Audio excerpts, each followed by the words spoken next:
여러분들, 우리가 세상을 살면서 실패하지 않고 승승장구하면서 인생을 펼쳐가는 사람은 없을 겁니다.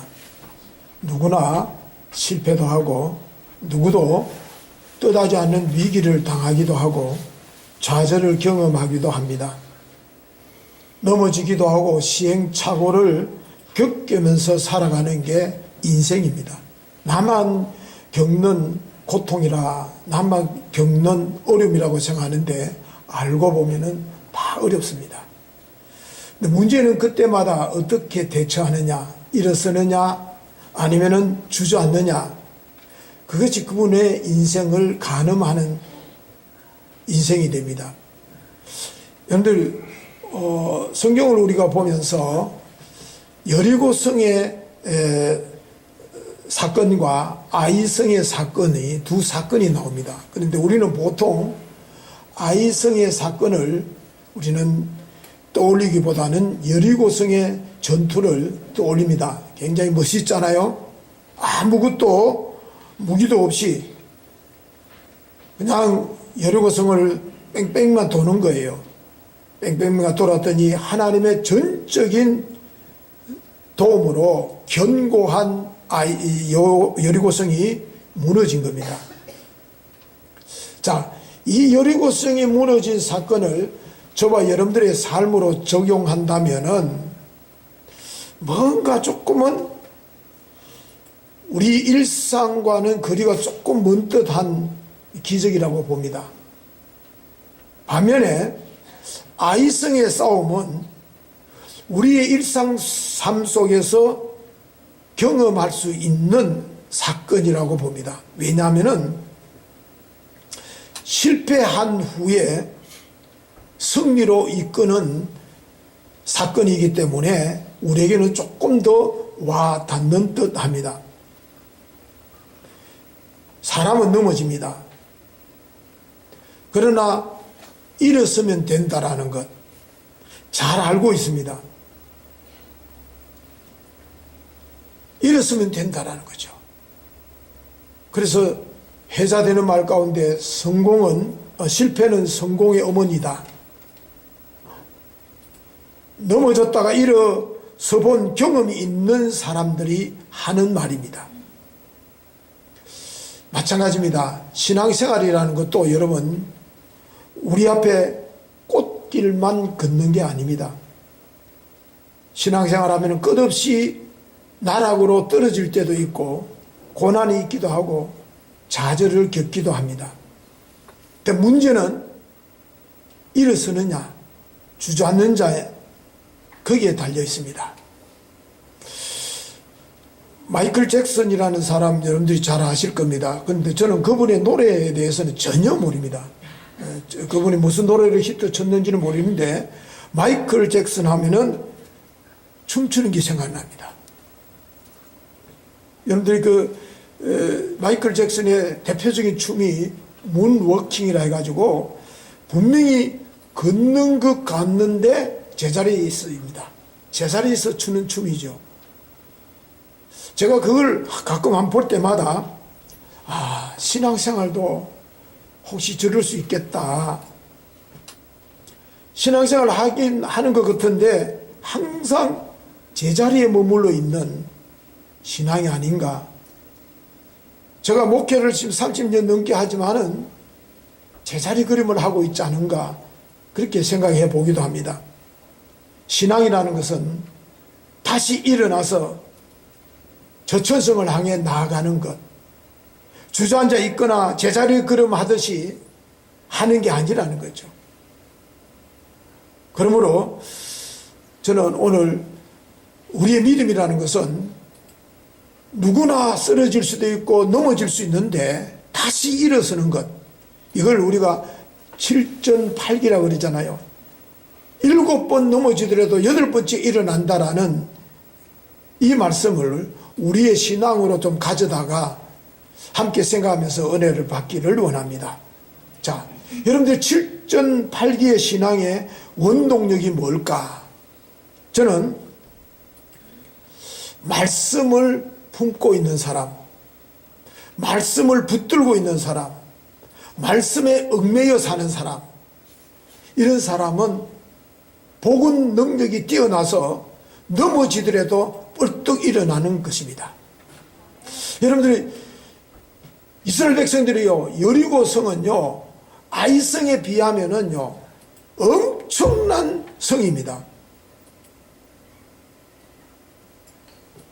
그런데 여리고 성은 끄떡하게 무너뜨렸는데 아이성 전투는 보잘것없는 전투라 생각하고 가볍게 여겼다가 낭패를 당합니다. 아마 그들은 굉장히 당황을 했을 거예요. 이게 무슨 일이냐는 거죠. 전의를 상실했을는지도 모릅니다. 그런데 그때 하나님께서 여호수아에게 명령을 합니다. 두려워하지 말라.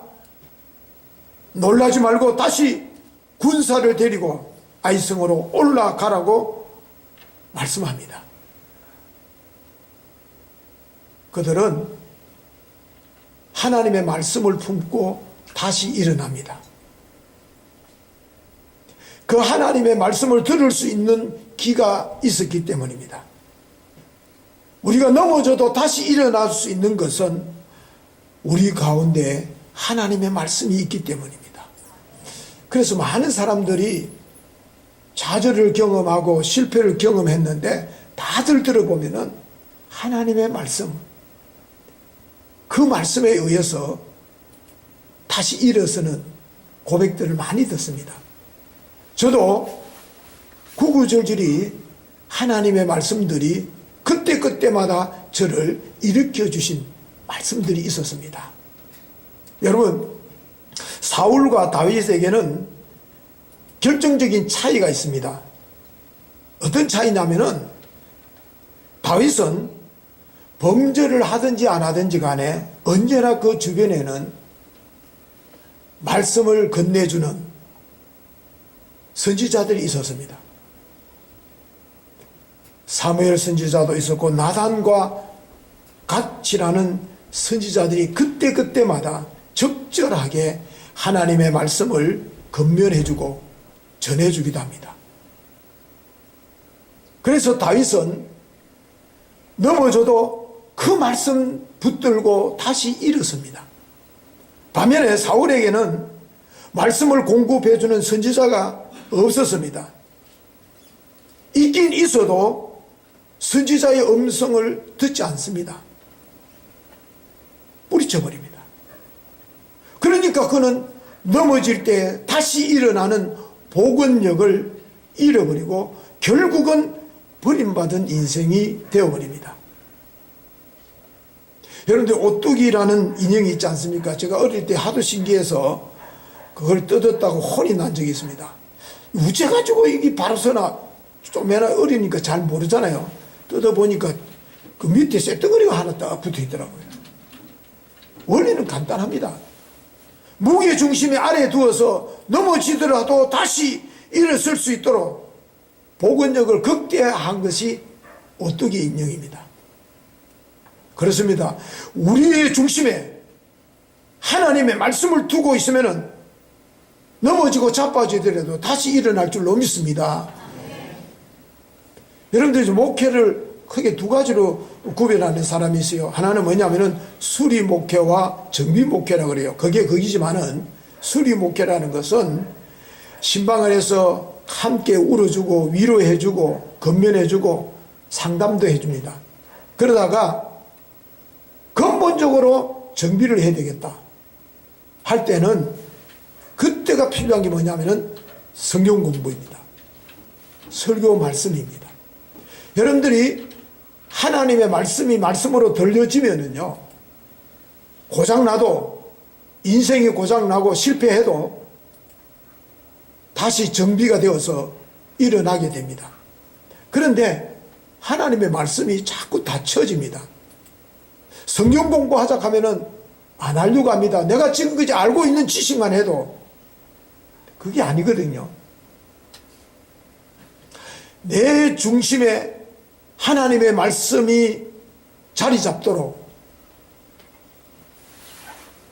그것이 신앙을, 목회의 근본적인 목적을 두고 여러분들한테 건면도 하고 성경 공부를 권하기도 하고 새벽 기도를 권하기도 합니다. 왜냐하면 시험 당하고 넘어지더라도 제자리를 지켜낼 수 있는 게 하나님의 말씀밖에 없다라는 거예요. 자, 그런데 욥기서에 보면서 이런 또 생각을 해봤습니다. 나의 가는 길을 그가 아시나니 그가 나를 단련하신 후에 내가 정금같이 나오리라. 고난이 우리를 단련시키면은 정금이 되는 날이, 쓰임받는 날이 온다라는 말씀인데, 그런데요, 고난이라는 게 간단한 게 아닙니다. 고난이 두렵지 않습니까? 고난 때문에 인생이 깨어지고 망가지고 넘어지고 인격이 파괴되어집니다. 심지어 하나님을 부인하기까지 합니다. 그런데 문제는 고난이 유익되게 하는 것이 뭐냐는 거죠. 고난이 내게 유익이라. 고난이 유익되게 하는 것은 하나님의 말씀입니다. 그 중심에 하나님의 말씀으로 다져져 있는 것입니다.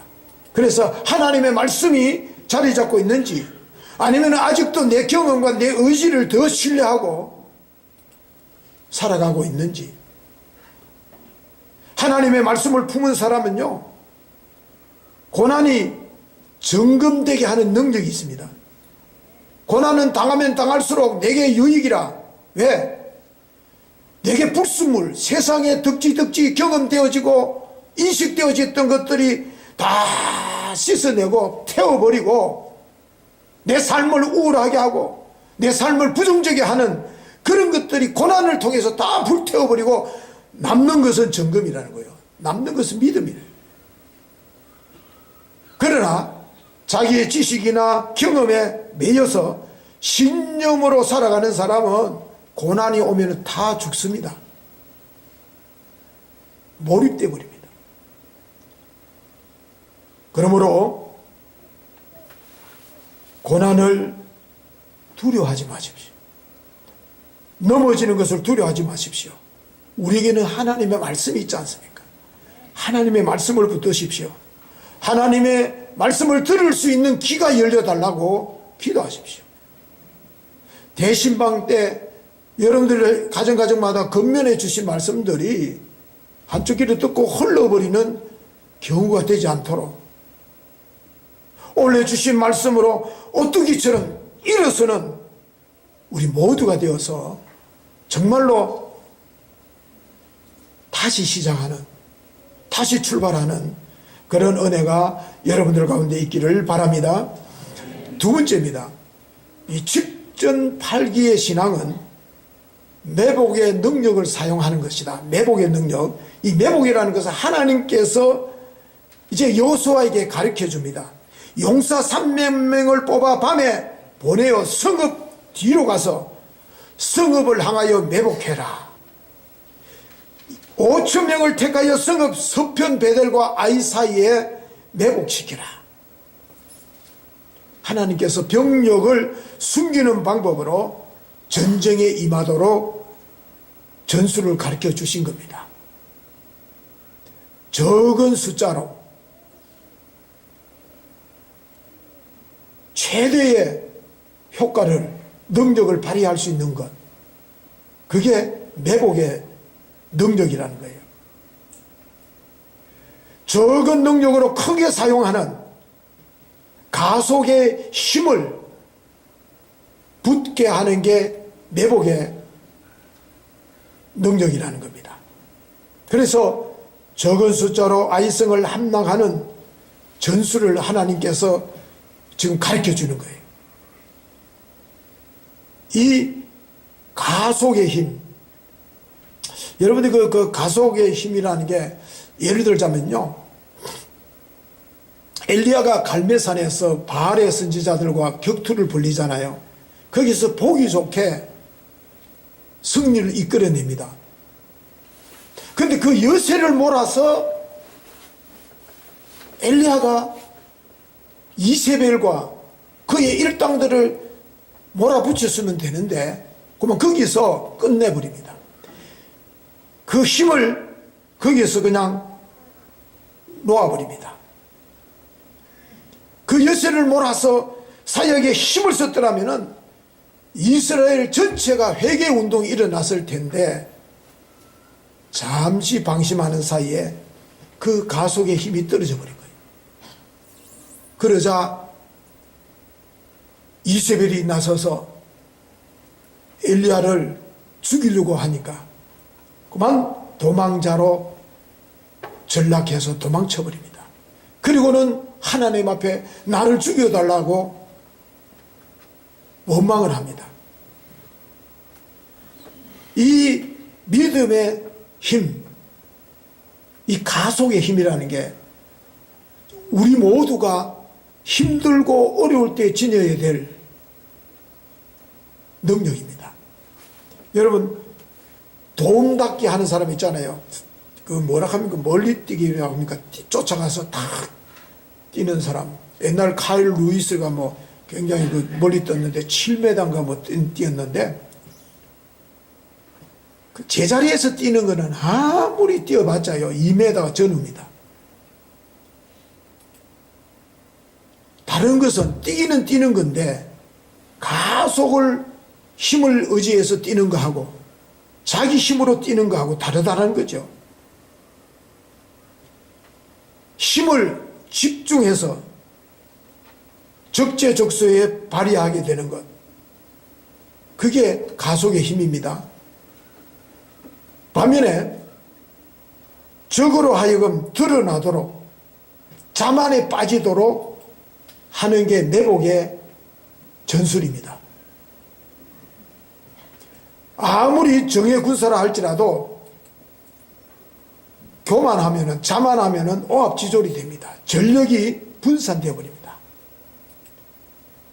그러므로 싸움에서 이기려면은 전략을 숨기고 적으로 하여금 자만하도록 유인하는 거예요. 그게 이제 전술입니다.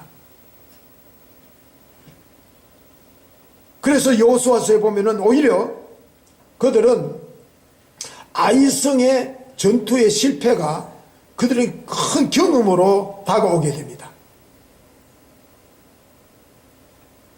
아이성에 있는 사람들이 지난번에 이들을 물리친 경험이 있잖아요. 그러니까 이번에도 도망가는 거예요. 요것들 봐라. 지난번에는 쫓아보냈지만은 이번에는 끝까지 가서 진멸하겠다고 끝까지 온 성을 비워놓고 뛰어나갑니다. 매복의 함정에 빨려 들어간 거예요. 얕잡아 본 거죠. 그러므로 우리는 때로는 능력을 축적할 필요가 있습니다. 여러분들이 지금 에너지가 어떤 기가 이제 다 빠져나가고 다시 재충전할 때, 그때가 언제냐? 고난의 때. 그때가 언제냐? 바로 우리가 에너지를 축적할 때입니다. 여러분들 빙산이라는 게 있지 않습니까? 우리 박은초 목사님 저보고 빙산의 일각이라는데, 여러분들 빙산이라는 거는요, 보이는 부분, 일부분이 밖에 안 됩니다. 눈에 보이는 게 다가 아니라는 것이죠. 그러므로 우리에게도 숨은 저력이 있어야 됩니다. 숨은 저력이 있어야 되는 거예요. 드러내려고 한 이유가 없는 거예요. 여러분들이 나무의 생명은 뿌리가 있지 않습니까? 그 뿌리에 생명이 있는데 아무리 뿌리가 중요하다 해도 뿌리를 보여주면은, 뿌리를 자랑하면은 그 나무는 생명을 잃습니다. 뿌리라는 것은 숨겨두어야 됩니다. 우리 자신을 다 드러내려고 하지 마십시오. 알아주지 않는다고 하지 마십시오. 히스기야 왕이 자랑하다가 모든 보물을 바벨론으로 다 빼앗기고 맙니다. 우리가 자랑할 수 있는 것은, 우리가 드러낼 수 있는 것은 하나님밖에 없는 줄로 믿습니다. 그러므로 고난을 당할 때에 정말로 여러분들이 어려울 때에 그때가 내 믿음을 축적하는 기회, 하나님의 은혜를 덧입는 기회예요. 그래서 1년에 우리 한 번씩 부흥회하는 것도 이때 놓치지 말고 이제 기진맥진한 다 이제 신앙을 내가 지켜내기가 이제는 정말로 힘이 바닥이 났다. 이제는 방진이 다 돼버렸다. 충전해야지.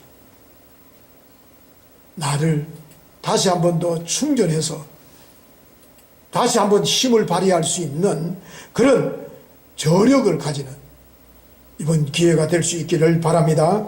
세 번째입니다. 7전8기의 신앙이라는 것은 중단할 줄 아는 능력입니다. 여러분들이 이스라엘 백성들이 아이성이 실패한 이유 가운데 하나가 아간의 범죄 때문입니다. 하나님께서 손대지 말라 하는 물건을 손을 대서 결국은 아간이 돌에 맞아 죽습니다. 그러므로 우리가 하나님의 말씀 앞에 순종하는 게 참 중요합니다. 그런데 고집스럽게 자기의 뜻대로 무조건 살아가려고 한다면 하나님께서 내버려 두십니다. 하나님의 인도하심을 거부하고 때로는 주의 종을 통해서, 때로는 어떤 환경을 통해서, 어떤 사건을 통해서 하나님께서 말씀하시거든요. 그럴 때에 귀담아 듣고 하나님 지금 가라 하시는갑다, 서라 하시는갑다. 우리가 잘 분별할 줄 알아야 됩니다. 여러분들 운전할 때요, 녹색 신호등이 중요합니까? 적색 신호등이 중요할까요? 우리한테는 중요한 것은 적색 신호등입니다. 적색 신호등을 무시하면 대형 사고가 납니다. 그러므로 우리가 신앙생활 할 때 고 하는 신앙보다도 스톱하는 신앙이 참 중요합니다. 하지 말라 하는 것은 하지 않는 것. 저는 다윗의 위대함을 여러 군데에서 봅니다마는 그 위대함을 저는 이렇게 생각합니다. 그가 많은 공적을 쌓은 것도 쌓았지만은 더 큰 업적이 있었다면은 그가 성전 건축을 하지 않았다는 겁니다. 그 말이 뭐 말이냐면은 다윗은 누구보다도 성전 건축을 하기를 열망을 했습니다. 그래서 성전을 건축하기 위해서 법궤까지 가져옵니다. 성전을 건축할 수 있는 능력도 충분했습니다. 심지어 성전을 건축할 모든 물자까지 다 준비되어 있는 상태입니다. 그런데 하나님께서 그 일을 제지하십니다. 여호와의 말씀이 내게 임하여 이르시되 너는 피를 심히 많이 흘렸고 크게 전쟁하였느니라. 네가 내 앞에서 피를 많이 흘렸은즉 내 이름을 위하여 전을 건축하지 말라. 하지 말라는 거예요.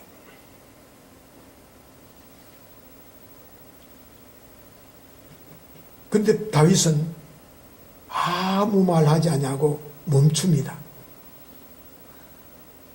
하나님의 뜻을 따라 그는 모든 것을 스톱합니다. 저는 정말로 그 쉽지 않는 다윗의 믿음이라고 봅니다. 뿐만 아니라 사도행전에 보면요, 빌립이라는 사람이 사마리아에서 복음을 전하는데 성령의 역사가 뜨겁게 일어나고 부흥의 역사가 뜨겁게 일어납니다. 한참 성령이 불붙고 있을 때에 하나님께서 난데없이 빌립에게 말씀합니다. 주의 사자가 빌립들어 이르되 일어나서 남으로 향하여 예루살렘에서 가사로 내려가는 길을 따라서 가거라 명령을 합니다. 한참 지금 불이 붙어가지고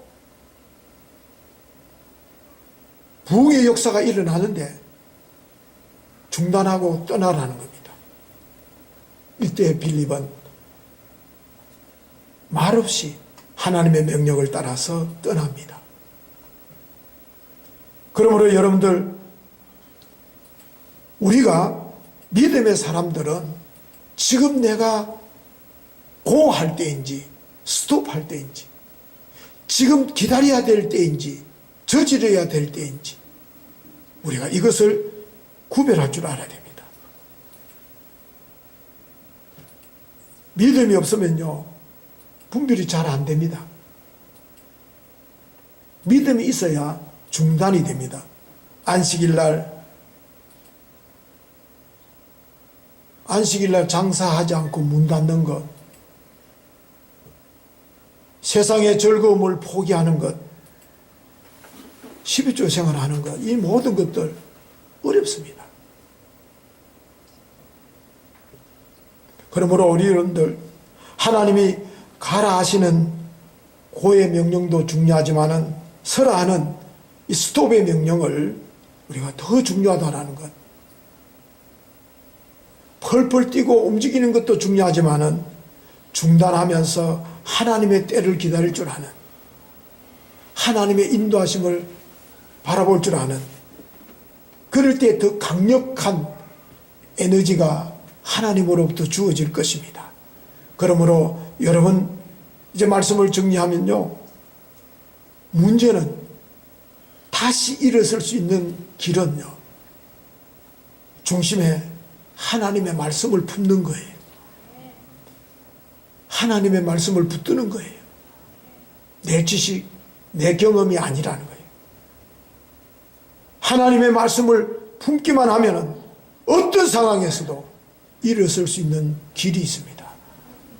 그리고 축적된 믿음을 사용하십시오. 그러기 위해서는 내 믿음을 축적시켜야 됩니다. 드러내려고 하지 말고, 자랑하려고 하지 말고, 하나님의 말씀을 우리가 축적을 해서 때에 맞춰서 하나님 앞에 그 말씀으로 나아가는 겁니다. 그러기 위해서는 지금 고난의 때입니까? 하나님의 말씀을 여러분들이 되새김질 해보고 하나님의 말씀을 축적을 해서 그 말씀으로 기적의 주인공이 되고 능력의 주인공이 되실 수 있기를 바랍니다. 그리고 무엇보다도 중단할 줄 아는 스톱의 능력, 나의 길을 스톱할 줄 아는 것. 그러나 하나님의 그 길은 언제나 고하고 나의 길은 언제나 스톱할 줄 아는, 거꾸로 하나님의 길은 스톱하고 나의 길을 고하는 어리석음이 아니라 하나님의 뜻이라면, 하나님의 길이라면 가기 싫어도 가야 되는 게 하나님의 길입니다. 그러므로 나의 길은 이제 내려놓고 이제부터 하나님의 길을 걸어가는, 그래서 스톱할 줄도 알고 고할 줄 아는 지혜로운 삶으로 이 한 해를 잘 살아서 우리 교회가 다시 일어서는 주역들이 되시고, 우리 교회가 다시 큰 힘을 모아서 아이성을 무너뜨리고 여리고성을 무너뜨리는 저와 여러분들이 다 될 수 있기를 주님의 이름으로 축원합니다. 기도하시겠습니다. 하나님, 이제 저희들이 주의 말씀을 받으면서 우리가 다시 일어설 수 있는 길은 내 삶의 무게의 중심에 하나님의 말씀을 담는 것, 믿음을 축적하고 말씀을 축적하는 것, 그리고 중단할 때를 알고 갈 때를 알아 하나님 앞에 온전히 쓰임받는 우리 모두가 되어서 우리 교회에 난적한 모든 문제들을 믿음으로 잘 해결해 나가는, 아이성을 정복하고 여리고성을 정복하는 우리 모든 성도들이 되어 가나안 땅을 정복해 나가는 저들이 되게 하여 주옵소서. 예수님의 이름으로 기도드리옵나이다. 아멘.